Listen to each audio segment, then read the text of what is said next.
KSRTC കൊറിയറിനെ വിശ്വസിച്ച് 1,30,000-ലധികം രൂപ വില വരുന്ന മൊബൈൽ ഫോണുകൾ കോഴിക്കോട്ടേക്ക് അയച്ചു. എന്നാൽ ഫോണുകൾ കൽപ്പറ്റയിൽ നിന്ന് പോയെങ്കിലും കോഴിക്കോട്ട് ഇതുവരെ എത്തിയിട്ടില്ല.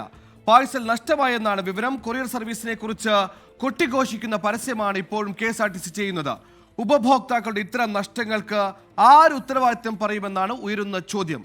ഇതുമായി ബന്ധപ്പെട്ട് സുജിത് അയ്യപ്പൻ തയ്യാറാക്കിയ റിപ്പോർട്ടിൽ KSRTCയുടെ കൊറിയർ സർവീസ് എത്രമാത്രം ഉദാസീനതയോടു കൂടിയാണ് കൈകാര്യം ചെയ്തതെന്ന് വ്യക്തമാക്കുന്ന ഒരു റിപ്പോർട്ടാണ് നമ്മൾ പങ്കുവയ്ക്കുന്നത്. കഴിഞ്ഞ 20-ാം തീയതി കൽപ്പറ്റയിലെ സിംബീറ്റ്സ് എന്ന മൊബൈൽ വിൽപ്പന സ്ഥാപനത്തിലെ ജീവനക്കാരനായ മിഷാൽ കൽപ്പറ്റയിൽ നിന്ന് KSRTCയിൽ ഒരു കൊറിയർ അയച്ചു. ആ കൊറിയർ കോഴിക്കോട്ടേക്കാണ് അയച്ചത്. അതിൽ 2 ഫോണുകളാണ് ഉണ്ടായിരുന്നത്, ഒരു ഐഫോണും ഒരു വിവോ ഫോണും. ആ ഫോൺ ഇവിടെ നിന്നും അങ്ങോട്ടേക്ക് അയച്ചതാണ്, പക്ഷേ കോഴിക്കോട് അത് എത്തിയതുമില്ല. ആരാണ് ഇതിൻ്റെ ഉത്തരവാദിത്വം പറയുക എന്നുള്ള ചോദ്യമാണ് ഉയരുന്നത്. മിഷാൽ നമ്മോടൊപ്പം ചേരുകയാണ്.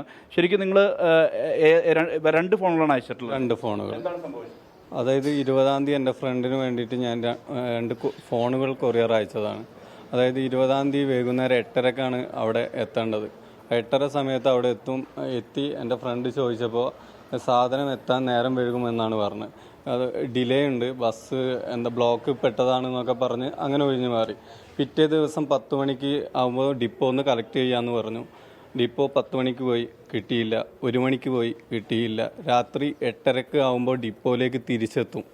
അപ്പോൾ സാധനം ബസ്സിൽ നിന്ന് എടുത്തു തരാമെന്ന് പറഞ്ഞു. അതിൻ്റെ ഇടയിൽ എന്ന് വെച്ചിട്ടുണ്ടെങ്കിൽ അവർ എല്ലാവരും കൂടെ പറയുന്നതെന്ന് വെച്ചിട്ടുണ്ടെങ്കിൽ വണ്ടിയിലുള്ള കണ്ടക്ടർ ഡ്യൂട്ടി കഴിഞ്ഞ് മാറിപ്പോയി എന്നാണ് പറഞ്ഞത്. ഈ ഡ്യൂട്ടിയിലുള്ള കണ്ടക്ടറെ ഞാൻ കോണ്ടാക്ട് ചെയ്തു. അപ്പോൾ അവർ പറയുന്നത് ഞാൻ സാധനം കളക്ട് ചെയ്തിട്ടുണ്ട്, അതവിടെ കൊടുക്കാൻ മറന്നു എന്ന്. ഇനി എനിക്ക് യാതൊരുവിധ ഉത്തരവാദിത്വവും ഇല്ല, കാരണം എൻ്റെ ഡ്യൂട്ടി കഴിഞ്ഞതാണ്. അതുകൊണ്ട് എനിക്കിനി അതിനെക്കുറിച്ച് അറിയാനോ നോക്കാനോ നിൽക്കേണ്ട ആവശ്യമില്ല എന്നാണ് കണ്ടക്ടർ പറഞ്ഞത്.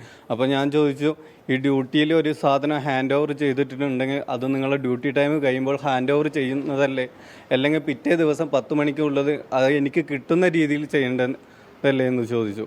ഈ KSRTC കൊറിയറിനെ നമ്മൾ വിശ്വസിച്ചെന്ന് വെച്ചിട്ടുണ്ടെങ്കിൽ, കൊറിയർ കൊണ്ട് വിശ്വസിക്കുന്നതെന്ന് വെച്ചിട്ടുണ്ടെങ്കിൽ നമ്മളെ സാധനം അത്രയും കെയർഫുള്ളായിട്ട് അവിടെ എത്താൻ വേണ്ടിയിട്ടാണ് ചൂസ് ചെയ്യുന്നത്.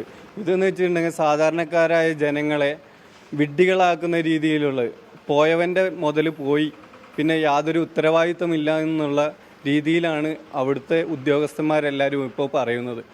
എന്തായാലും കൊറിയർ ഇവിടെ നിന്ന് പോയിട്ടുണ്ടെന്ന് സ്ഥിരീകരിക്കുന്ന ആ ഒരു വിവരം അത് കൃത്യമായ രീതിയിൽ തന്നെ ഇവർക്ക് രേഖാമൂലം ഇവിടുത്തെ KSRTC സ്റ്റേഷൻ മാസ്റ്റർ തന്നെ രേഖാമൂലം അറിയിച്ചിട്ടുണ്ട്. പക്ഷേ കൊറിയർ അവിടെ എത്തിയതുമില്ല. ആരാണ് ഈ തുകയ്ക്ക് ഉത്തരവാദിത്തം പറയുക? ഇവർ പോലീസിൽ പരാതി നൽകിയിട്ടുണ്ട്. KSRTCയുടെ വിജിലൻസ് ഇത് അന്വേഷിക്കുന്നുണ്ട്. പക്ഷേ വിജിലൻസ് അന്വേഷിക്കുന്നത് ഇതുമായി ബന്ധപ്പെട്ട ജീവനക്കാരുടെ വീഴ്ച സംബന്ധിച്ചുള്ള അന്വേഷണമാണ്. അപ്പോഴും ഈ നഷ്ടപ്പെട്ട മുതലിന് ആര് സമാധാനം പറയുമെന്നുള്ളതാണ് ഉയരുന്ന ചോദ്യം. സുജിത് അയ്യപ്പത്ത്, 24 വയനാട്.